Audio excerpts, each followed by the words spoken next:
Hello friends, দেখো আমি এখন রসুন ছাড়াচ্ছি। রসুনটা ছাড়ানো প্রায় কমপ্লিট, এখন আদা ছাড়াচ্ছি। আর মা হচ্ছে গিয়ে সবাইকে ডাকতে গেছে, যে তারপরে আর অ্যাকচুয়ালি কোনো ক্লিপ নেওয়া হয়নি তাড়াহুড়োতে।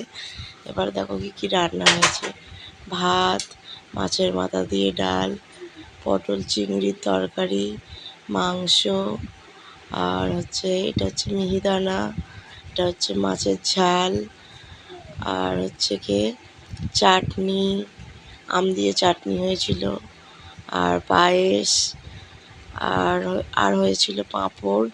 আর মিষ্টিটা অ্যাকচুয়ালি তখন আনতে গিয়েছিল, ওই জন্য আর দেখানো হয়নি। চলো আশীর্বাদের পর্বই চলে যাই। দাদু আশীর্বাদ করলো, এবার ওর ঠাম্মি, এবার আমার বাপি মানে আমার বাবা, এটা হচ্ছে ওর দাদু মানে আমার কাকা শ্বশুর।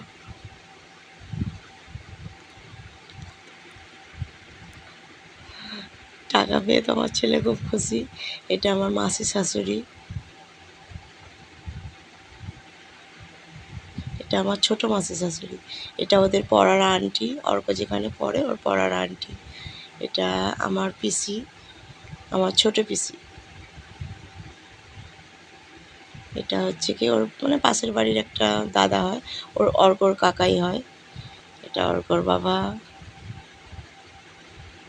অর্কর বাবা যখন গিফটটা দেয়, ও তো পেয়ে অনেক খুশিতে আনন্দে আত্মহারা। এটা অর্কর পেশা হয়। ও গাড়িটা দেখে আমার ছেলে তো ভীষণ খুশি, ভাবছে কখন গাড়িটা নিয়ে খেলবো। ওর পিসি বলছে, আমি তো কিছু গিফট আনিনি, এনে তোর টাকা নিয়ে তুই খাবার খাবি।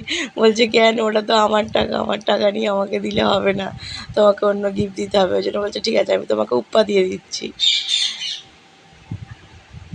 এটা ওর কাকা, অর্কর কাকা। অর্কর কাকা আবার গিফট দিল। অর্ক তো খালি কত গিফট পাচ্ছ, আনন্দ আত্মরা যে এত গিফট কী করবো। এটা অর্কর মাম্মাম, আর এটা হচ্ছে আমি।